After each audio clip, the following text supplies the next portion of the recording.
2 1 хай. Сэрэн Халбаг байна. Маргааш чүгчүүл магадгүй учраас өнөөдрийн өнгийг мэдэрцгээе. Урандор өнөөдрийн подкастын сэдв бол 3 сарын 8 утгагүй болгож байгаатай холбогдуулан эмэгтэйчүүдийнхаа талаар сонирхолтой зүйлсүүдийг ярих гэж бодлоо. За тэгээд подкаст маань ерөнхий яг хэсэгжилж явна.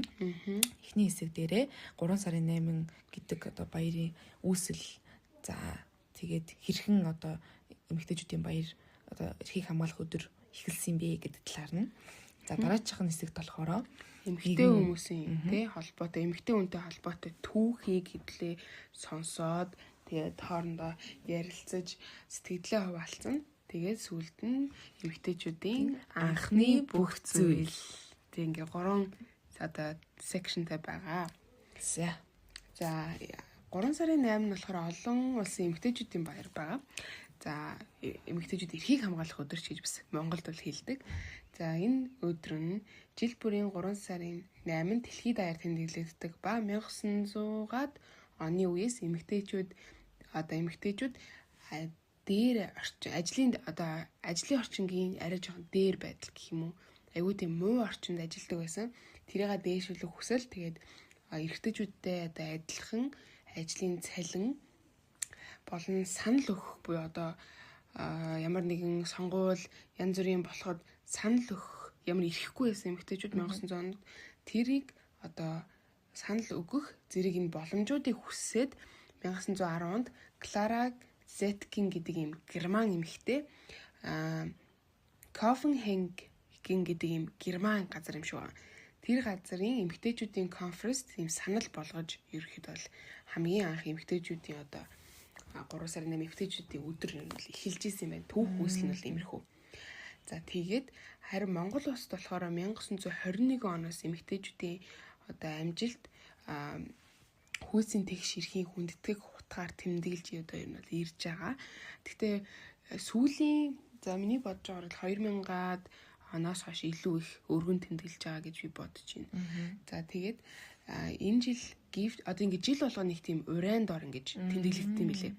Тэгээд энэ жилийн уран болохоор give to gain буюу сайхан сэтгэл одоо эмэгтэй хүний сайхан сэтгэл хамтрал одоо эрэгтэй эмэгтэй хоорондоо хамтрал одоо ажил дээр ч бай амьдрал дээр ч бай найзууд нөхдийн хамтрал тэгээд эмэгтэйчүүдийн одоо эмэгтэй хүн гэдэг энэ чанар зан чанарыг хүндэтгэх одоо халамжийн үйлдэл гэсэн утгатай юм байнамаа.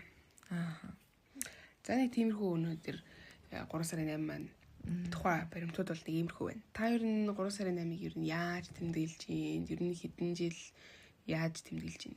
Ер нь бол 3 сарын 8-нд эмэгтэй хүн болгон өмнөх ингээд одоо жирийн өдрүүдээс илүү үзэсгэлэнтэй надад бол харагддаг. Тэгээд би саяхан зөв шүглдэгч төрийн бус байгууллага болон зүгээр одоо продакшн гэдэг одоо ийм хоёр байгууллагын хамтарсан баяруу ирэх үү гэдэг эмэгтэйчүүдийн одоо хэвшмэл ойлголтыг одоо эмэгтэйчүүдийн талаарх хэвшмэл ойлголтуудыг ингээд өөрчлөе уранд орох тийм одоо үйл ажиллагаанд явчаад ирлээ л дээ. Зохион байгуулалтын талаас нь. Тэгээд тэгсэн чинь тэрэн дээр ингээд маш олон эмэгтэйчүүд ингээд өөрсдийнхөө түүхийг хуваалцчихъя. Хүний ирэх эмэгтэйчүүдийн ирэх яг ямар хөө байдаг вэ гэдэг талаас нь ярихад төрийн удирдлага барьж байгаа хүмүүсийн бараг 70-80% нь эрэгтэй хүн байдаг. Эмэгтэй хүн бол ерөөсөө л хэвшмэл эрт дээр үеийн ойлголтоосоо эрэгтэй хүний зүгээр л нэг гоё л тэгээд ар гэрийнх нь тэр одоо хойндох зүйлсүүд жижиг сажиг зүйлсүүд зохион ингээд одоо зохицуулж явах хэрэгтэй. Тийм нэг хэрэгсэл аятай байсныг яг сүүлийн 100-д арай илүү ингээд эмэгтэйчүүдийг илүү одоо чадвартай гэдгийг илүү ингээд олон нийтэд таниулаад за тэгээд дээрэс нь удирдлагын түвшинд бас илүү олон эмэгтэйчүүд мань гарч ирж байгаа гэдэг талаас нь аюу гоё лекц илтгэлүүдийг бас сонсоод ирлээ. Ер нь тийм юмдыг сонсоход бас нэг бодож олныг тунгаахаар л юм билээ. Миний хувьд болохоор 3 сарын 8 жоохон байхаас ер нь ээжүүдийн баяр гэж ер нь бодогддог гэсэн хэвгүй. Тэгээд сүүл рүүгээ эмэгтэй хүний эрхийг хамгаалах тэгээд эмэгтэй хүний одоо тухайн жилийн ч юм уу те хийсэн амжилт бүтээлийг ер нь хүндэтгэх онцлох тийм зорилготой өдөр юм байна гэдгийг ер нь бол арай жоохон нас яваад ирэхээр жоохон ойлгосон гэх юм уу. Жоохон томроод ирсэн чинь. Тийм томроод ирсэн чинь тэгээд Би ер нь бол 3 сарын 8 гэхээр л ингээл цэцэг, жимс, бэлэг айгүйх бодогддог. Дарс энэ төр. Тэрнээс бол одоо юу гэдэг өөрийг эмэгтэйчүүдийн эрхийг хамгаалах ямар нэг үйл ажиллагаа бол нэг яхтар сонсдоггүй.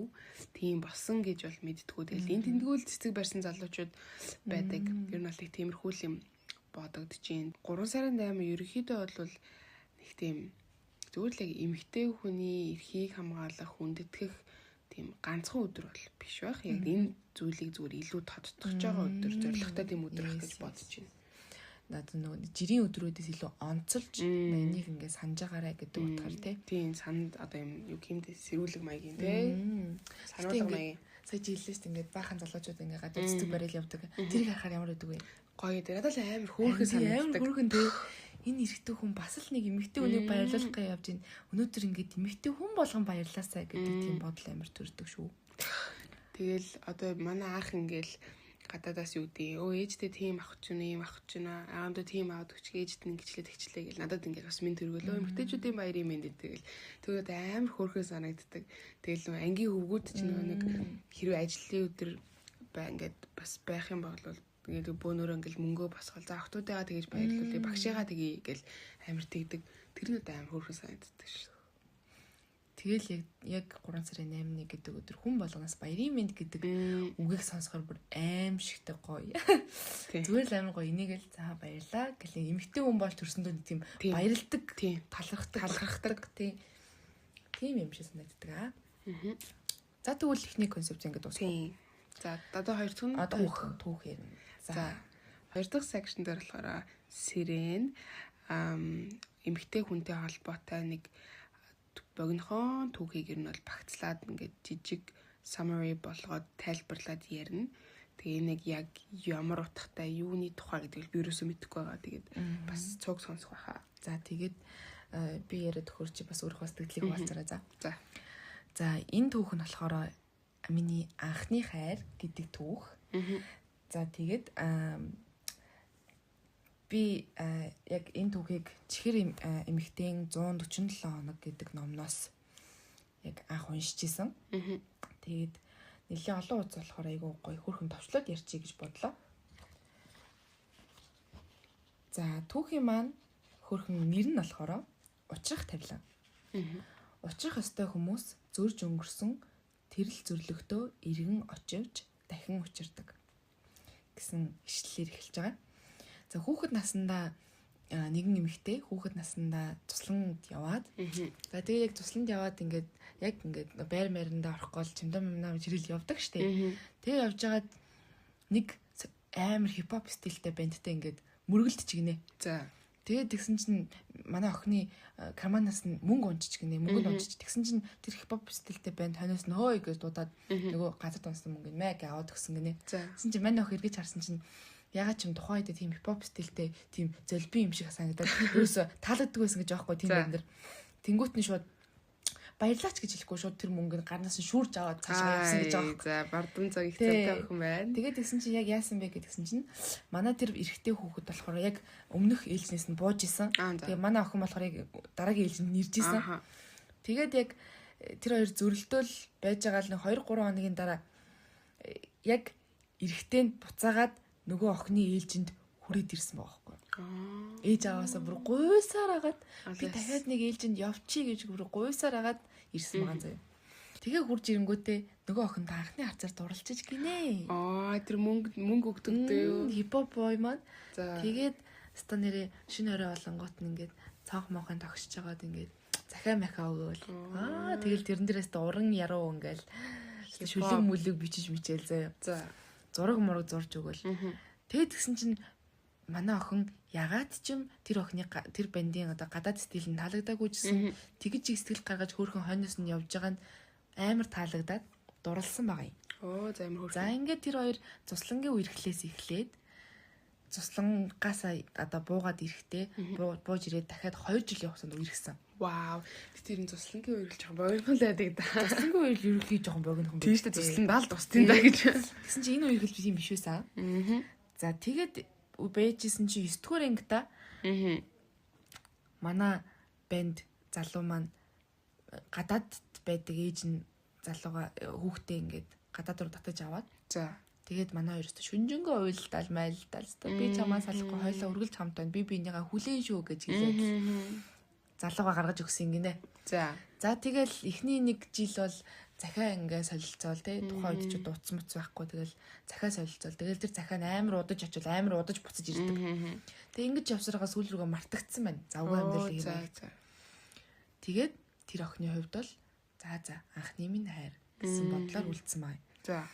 Тэгээ хизээж дахиж уулзахгүй дээ гэсэн бодлоор ингээ явж байгаад оюутан болоод 3 дугаар курстэй ангийнхаа нэг залууд дурлаад сайн болоод тэндээсээ тэр залуугаасаа хүүхэдтэй болоод гэрлээд 2 хүүхдийг гаргасан гэж байгаа. За. Тэгээд бэжсэн чинь яг хүүхэд нь гараад ирсэн чинь манай охины нөхөр нь бүр ингэж шал ондоо хүн болж хувирсан. Амар халамжтай хүн байснаа амар муухай ааштай хүн болдог. Арх уугаал орж ирэхээр агсан тавиал зодддог. За. Тэгээ бүр нэг удаа ингэж найзтайгаа хамт гэртээ орой согтуу орж исэн гэж байгаа байхгүй нөхөр нь.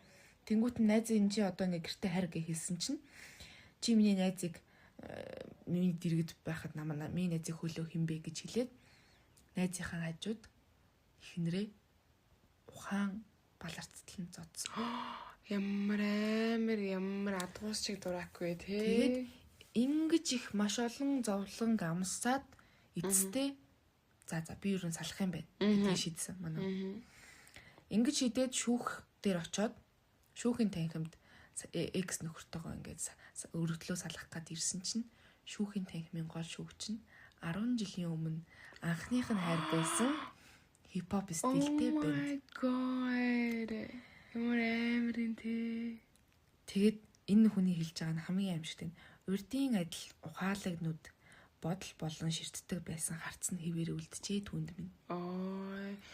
Гэтэ анхны харийг мартдаггүй гэж үнэн бах тий. Анхны харь бол идэж мартдаггүй гэдэг юм лээ. Харин эрэгтэй хүн. Харин тий эрэгтэй хүний анхны харь угаасаа байд юм шиг байгаа цаажаас.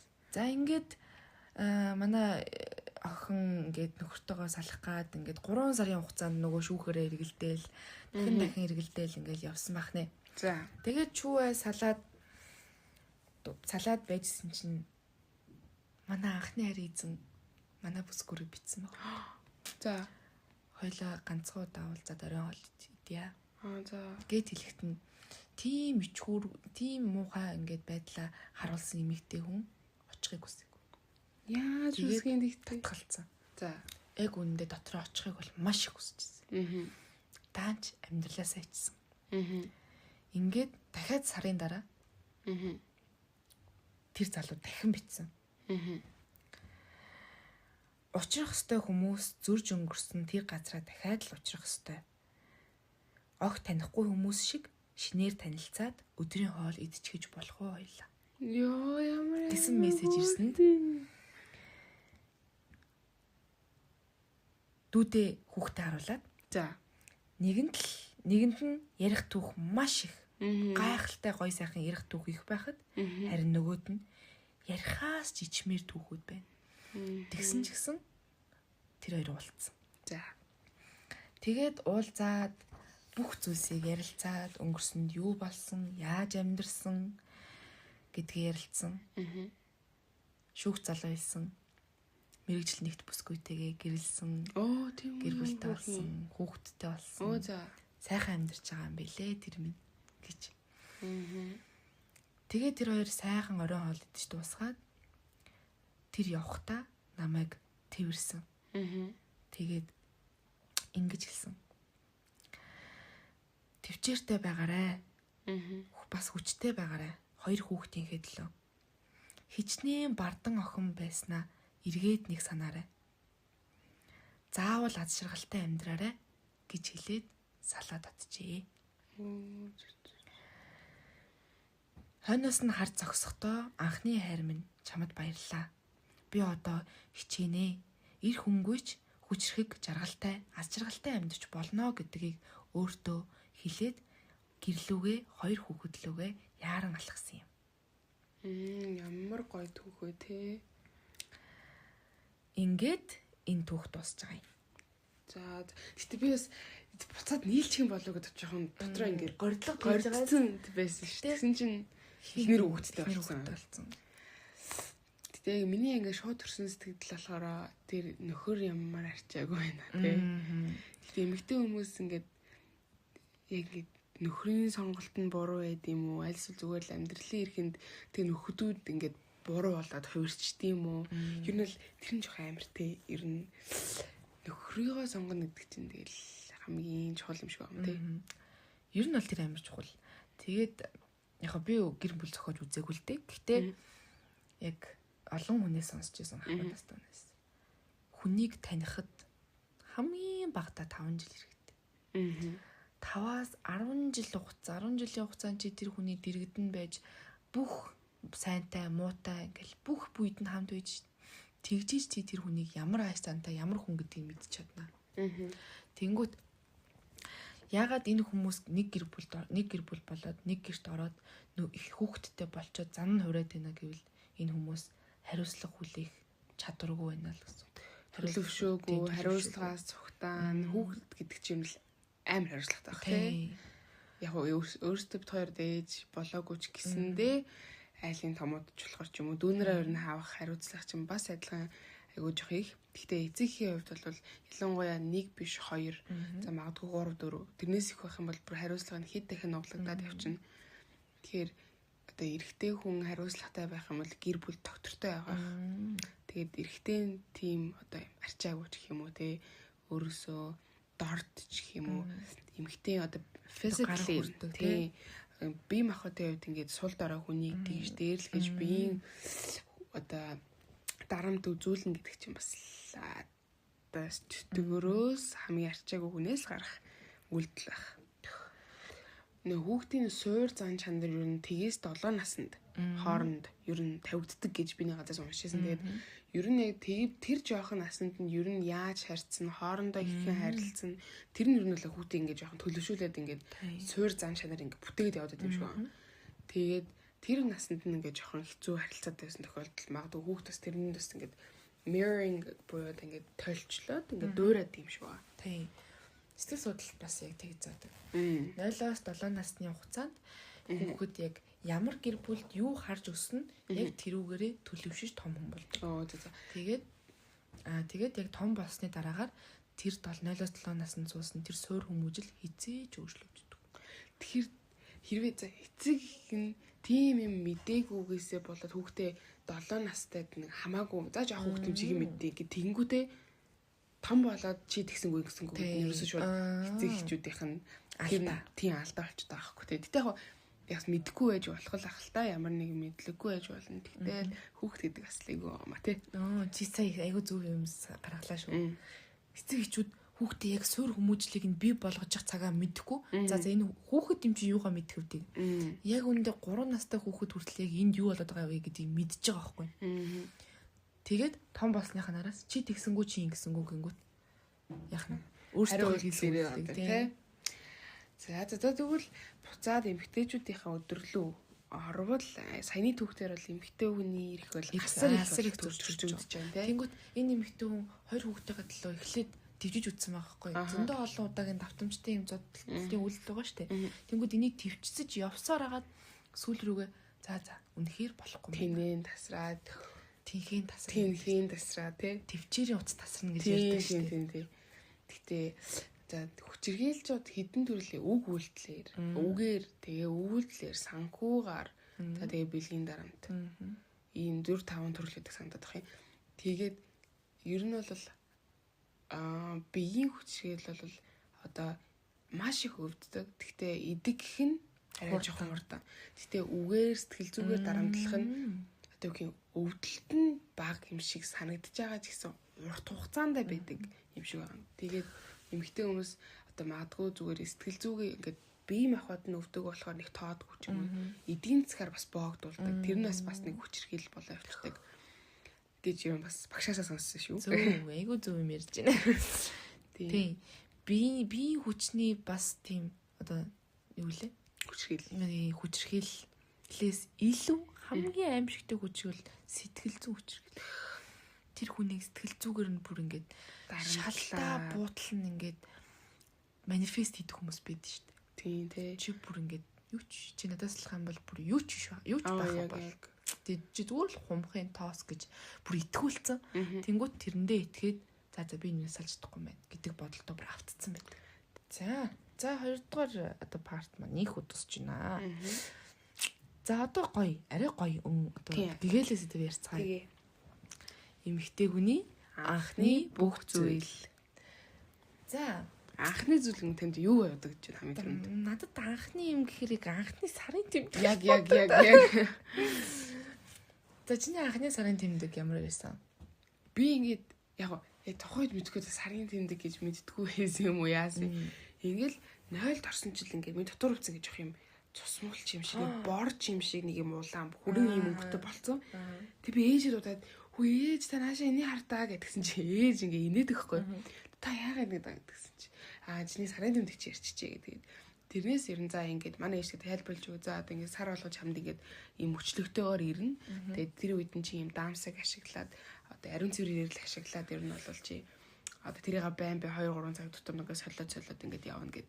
Тэгж ер нь бол анх яд тэр ч одоо хідэндгээр ингээд юм би 7 молоо юм болов 7-8 ч юм. Тэгэхээр тэр хавцаалсан баг. Тэгээд тухайд тэгж анх сарын тэмдэг ер нь бол мэдээд минийх хамгийн одоо аттай гэх юм уу миний сарын тэмдэг өвддөггүй эрэхтэй яг эхний нэг өдрөөр нь жоох юм нуруу давсгийн хаваар нь жоох юм баацалт нэг гиз нэг өвддөг штэ. Тэг тиймэрхүү маягаар өвдөө тэгээд унтчих юм бол ингээ өвчин амтчихдаг. Тэр нь 2-3 дахь нь л айгуу дайжгүй. Тэг айгуу богинохон болдог болохоор айгуу ер нь тийм бус тэмдэгчүүдийн яг зовлон бол сайн мэдтгүү. Тэгтээ яг уу магадгүй хүүхд төрүүлж үзэг болохоор тэгжиж магадгүй эсвэл удамч юм уу тийм байж магадгүй. Тэгээд сарын тэмдэглийг айхтар л өвддөггүй. Бус тэмдэгчүүдтэй бол харьцуулахад. За миний хувьд болохоор миний анхны сарын тэмдэг амар сонирхолтой. Би амар баярлж байсан. Тийм үү? Манай үеийн охтуудын ирчээд ах чи минийх ирдгүү. Тэгэл би ингээд ондоо хүн юм бахта би ингээд бусдаас өөр гажиг юм бахта гэж боддогсэн зэ. Тэгээ миний санд 16 настайд иржсэн. Тийм хожуу. Тэгээд яг анх ирж яхад нь би бүр ингээд цус харж байна. Ээж би сарын тэмдэг ирчлээ гэсэн жийж. Йоо чампи сарын тэмдэг ирэхэд нь баярлалт ямар тэнэг хүн байдаг болоо гэж зэ. Тэгэл би ер нь яг анх тэгж баярлал. Тэгэл 2 дахь сарын тэмдэгнээс амар өвдөөл ёо. Одоо ч хүртэл минийх амар өвддөг. Тийм. Сэрийн их л ер нь жоох айгу өвдөлттэй ирдэг байхгүй. Тэгээд ингээл заримдаа харахаар л бүр ингээл нурмайдсан. Яаж ингэв сараа ирцээ ингээл эхний 2 өдөр бол би зүгээр л эвгэрч гівтдэг зүгээр над ямар ч босох тэнгэл байдаггүй.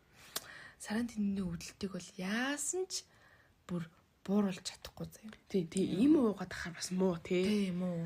Тэгээд бүлийн жим минь 50 унт. Тэгтээ тийж их өвдөж байгаа үед унтна гэдэг худлаа юм лээ. Унтдаг байхгүй. Харин тий хүмүүсийнхээс харж яхад тэгэл гидсэн өвдөл би бол байн 0 яваалаа. Тэгэл суугаалын тэнгууд нэг юм болохгүй гарахгүй тэгэл буцаад босвол тэнгууд л гиз өвдөл. Яг тиймэрхүү л гэдэг надад бол. Сарын тэмдэг гэхдээ ер нь бол гэтээ одоо манай доотлын үеийнхэн одоо альфа ч юм уу те айгуу тийм ихтгэдэг болсон юм шиг л ч те 6 мурга 7 6 дугаар анги ярьж байгаа тийм тэгэл 6 дугаар 11 12 морьтой хүүхдүүдэд ингээд ирсэн тэгээд минийх одоо 13 4-т тэр хавцаад ирсэн санагдаад байна. Надад бол 7 дугаар 8 дугаар анги л хавцаа ирсэн. Тэнгүүд энэ хэвэн юм шиг тэгэнгүүт 6-7 гингүүдэд амар жоохондоо ирсэн юм санагдаад. Тэгээд сарын тэмдэг гэхдээ яг гардаг шалтгаан нь би жоох судалж бодлыг үзээгүй. Миний санаж байгаагаар миний бодож байгаагаар болохоор ингээд ийм уман ийм хан ингээд ханаас нь ингэж цус ялгардаг юм уу хааши. Тэгэхээр би бол нэг судалж байгаагүй. Тэгээд яг уу сарын тэмдэг ингээд угаасаа л ирдэг угаасаа л байдаг гэж боддог болохоор нэг тийм судлыг гэсэн бодол төрдөг юм лээ. За тэрний хувьд би яг нэг уншижсэн мэдээлэлээ хуваалцъя. Сарын тэмдэг сар болгон эмэгтэй хүн одоо ингээд одоо муу цус гэж хуримтлагддаг гэж байгаа байхгүй. Биенээс нь хамаг муу цус нь хуримтлагдаад тэгээд сар болгон гардаг. Тэнгүүт яг нөгөө нэг сарын тэмдэг ирэхээс өмнө 7 хоногт бид нэр амар сонир сэтгэл зүйтэй болж эхэлдэг. Амар амархан уурлал, амар амархан гомдол, амар уйлмар санагдал гэх.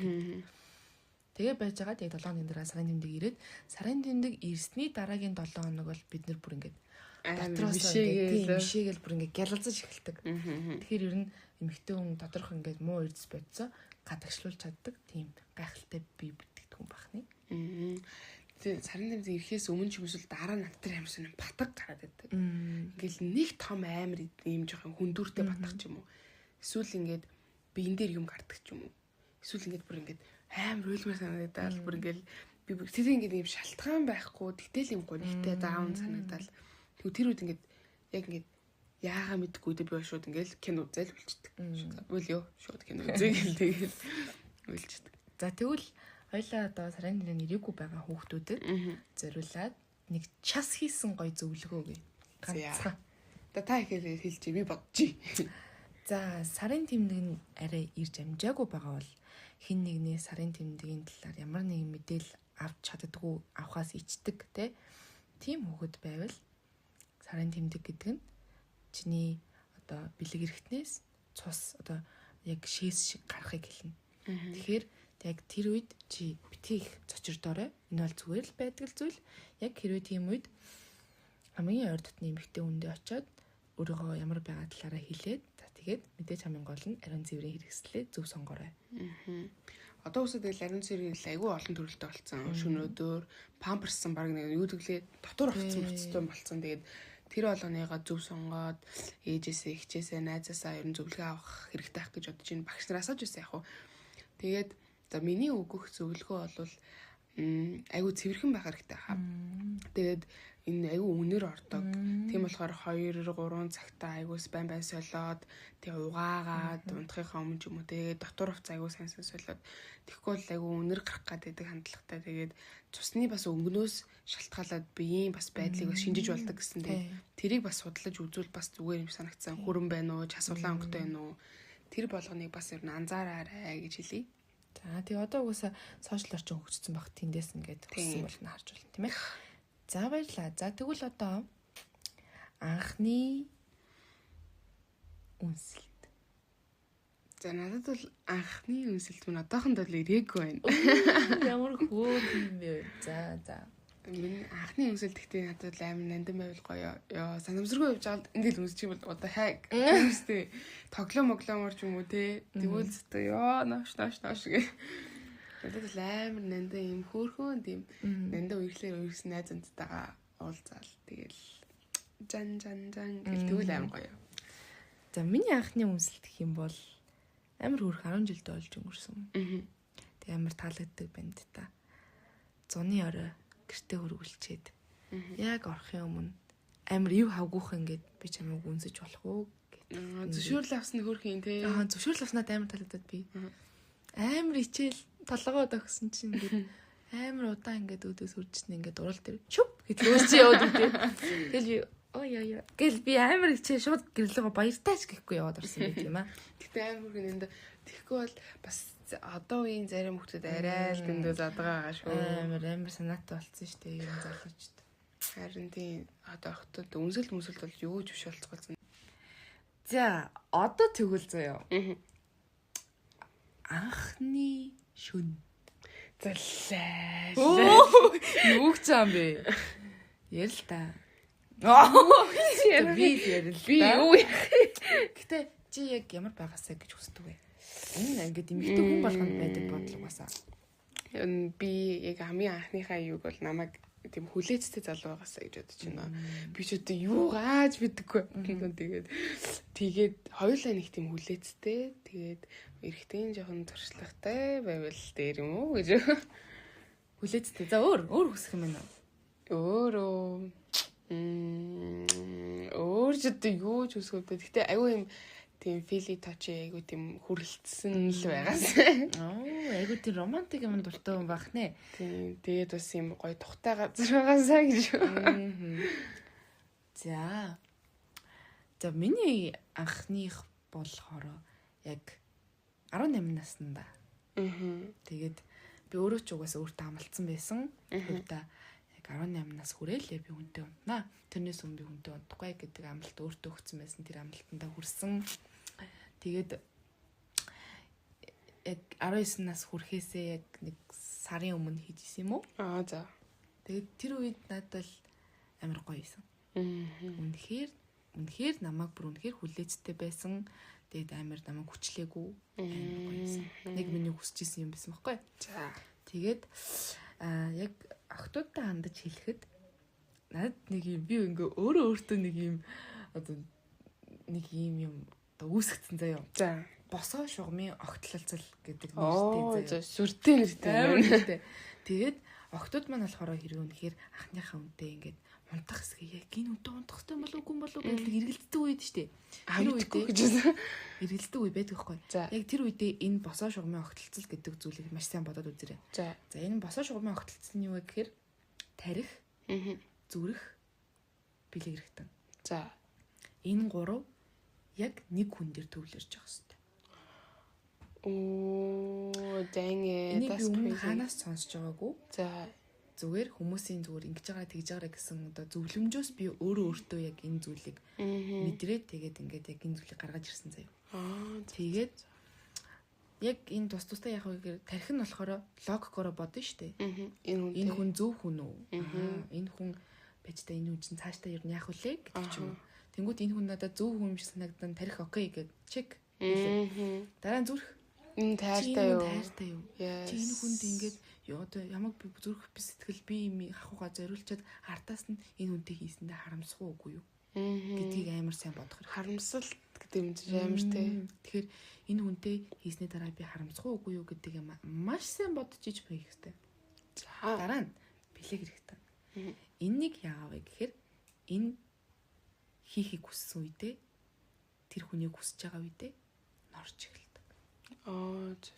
Маш их нойтгондог. Бүр ингээд яг шийдсэн юм шиг одоо төрсийг бүр ингээд яг тэр хэсэгтээ амар нойтон болдог. Тийм үү? Тийм амар нойтон болдог. Зөө. Тийм болохоор энийг би босоо шугамын огтлолцол гэж нэрлсэн. За шинэ онл монл янз бүр юм гаргаад ирж байгаа юм шүү дээ. Тэгээд энэ огтлолцол нэг хүн дээр байх юм бол тэр хүн зөв хүн чи хийхэд асуудалгүй. Гэхдээ хамгийн гол нь хийхдээ энэ хүнтэй хийснийхаа дараа харамсах үгүйгээ сайн бодож байгаа тэгэхээр. Гэдэг маш том зөвлөмжийг хүргэе. Надад бол одоо зүгээр яг би одоо хийхгүй байгаа шалтгаан гэж хаашийн зүгээр ингээд иймэрхүү бэлгийн харилцаанд орох эрсдэл надад хит их санагддаг. Одоо бага наснд одоо багч явах те 17 нас л яг ингээд энэ бэлгийн харилцаанд ороход их юм дундаж нас гэж. Дундаж нь хаашийн хамгийн боломжийн юу гэмдэ тийм ер нь бол нийтлэхээр ер нь яг хийх нас тийм. Тэнгүүд надад ингэ бодонгод амар их эрсдэлтэй. Тэнгүүд айгүй их тийм юм золиослох магадлалтай юм санагдаад тэгэнгүүт надад ийм хүсэл төрдгүү ямар ч нэг тийм зориг байдгүй гэх юм уу. Тэгээ за манай ээжд нь жоо хатуун тэгээд угаасаа сонирхол төрдгүү. Тэгээд хамгийн гол нь ер нь багш сурагч нар ер нь энэ тэр ойр хавийн хүнс жирэмсэн болцсон анхныхаа зүйл дээр жирэмсэн болцсон нөхдүүд айгүй их байд юм лээ. Магадгүй одоо энэ бол яг боловсрал мэдлэг дутуу байсных байх гэж би бодож байна. Ихэнх нь анхных дээрээ тэгдүү гэж би бодсон шүү дээ ч юм уу те. Эсвэл одоо юу гэдэг тэг янз бүрийн бэлгийн харилцаанд орчоод тэгээд буцаа сэвэрлж болдог ч гэдэг ч юм уу. Тэг тиймэрхүү юм бодоод тэгээд одоо тэр үйлдэлээ хийгээд хүсээгүй жирэмслэлтэнд өртдөг юм шиг байгаа юм. Тэгээд бас өчтөрхөн манай эрүүл мэнд орсон. Тэгээд эрүүл мэндийг сонсож байхад бол хүсээгүй жирэмслэлт ерөөсөө эрэгтэй хүнээс бас ихэнхдээ хамаардаг. Шалтгаан нь яа тэгэхээр эмэгтэй хүн рүү хүсэхгүй байгаа гэсэн хайртай хүн заалган хүсээд тахад эмэгтэй хүн шүрчдэг гэж байгаа байхгүй. Тэгэнгүүт эмэгтэй хүн чинь за би миний хайртай залуунаас хүсэж байгаа юм чинь гэдэг ингэ шүрөөдөд юм шиг байна. Тэгэнгүүт нөгөөд чинь бүр ирээдүгээ бүр ингэ батлаачих жоох. Тэгээд 18 наснд ингээд төрөөд хэрвээ ар гэр сайтай нөхөр тэр найз залуу нь үнэхээр сайн хүн бол ирээдүйдээ нэг тийм боломжтой. Тэгтээ тэр нөхөр ар гэр тийм муу болвол хамгийн буруу сонголт юм шиг байна тий. Нөгөө азар нэг сайн хүнтэй уулзлаа гэдэг шиг. Тэгэхээр яг энэ хүсээгүй жирэмслэлтээс хамгийн сайн хамгаалах зүйл бол бэлгэвч.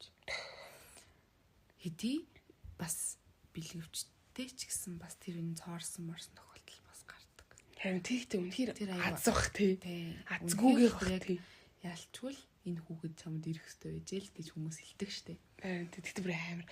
Би нэр TLC гэдэг нөгөө нэг Америкийн нэг юм нэвтрүүлэг сувгаад гэхгүй. Тэрэн дээр өсвөр насны жирэмслэн тохиолдог заяа. Тэр нэг 14-тэй 13-тай хүүхдүүд ингээд жирэмсэн болцсон.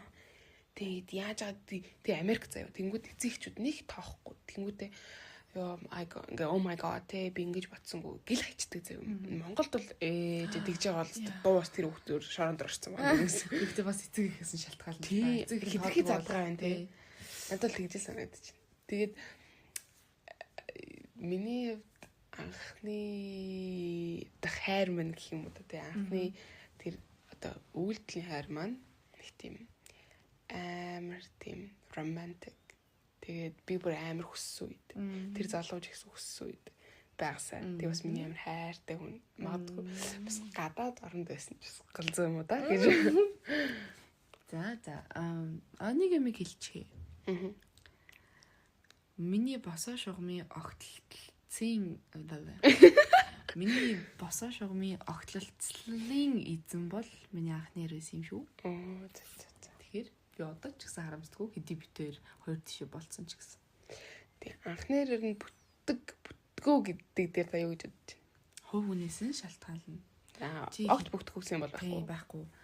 Чи үнэхээр л тэр хүнд хайртай болгоё бүтээе те гэж бодож үүрэг хариуцлага өсөрлж ивэл тэр бол бүтэх маш боломжтой байхгүй. Гэтэ үнэхээр хайртай ч гэсэн зарим нэг талаараа бүр ингээд хар яар гэд гал ус хоёр шиг байвал тэр бол бүтэхгүй.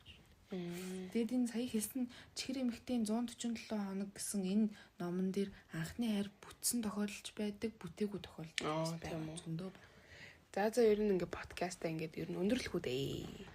За тэгээд 3 сарын 8 болох гэж байгаатай холбогдуулан бүх эмэгтэйчүүдтэй Мартин 8-ны минь төрөйе. Та бүхэн бүгдээрээ сайхан инээмсэглэж яваарай. Эмэгтэй хүн инээмсэглэж явахдаа хамгийн үзэсгэлэнтэй харагддаг шүү. Ингээд бидэнд инээмсэглэх шалтгаан их байна. Өглөө байна, эрүүл байна, ажил байна, залуу байна, боломж байна. хайртай хүмүүс маань байна. Кофе, нар, хаяа үйлч хүртэл байна. Бид уучлсан, бид мартсан. Дурсамжулдаж ирээдүйч байна. Болон бүдэн гэдгээ бид мэдэж байгаа. За тэгээд өнөөдрийн подкаст нүрээ дуусч байна.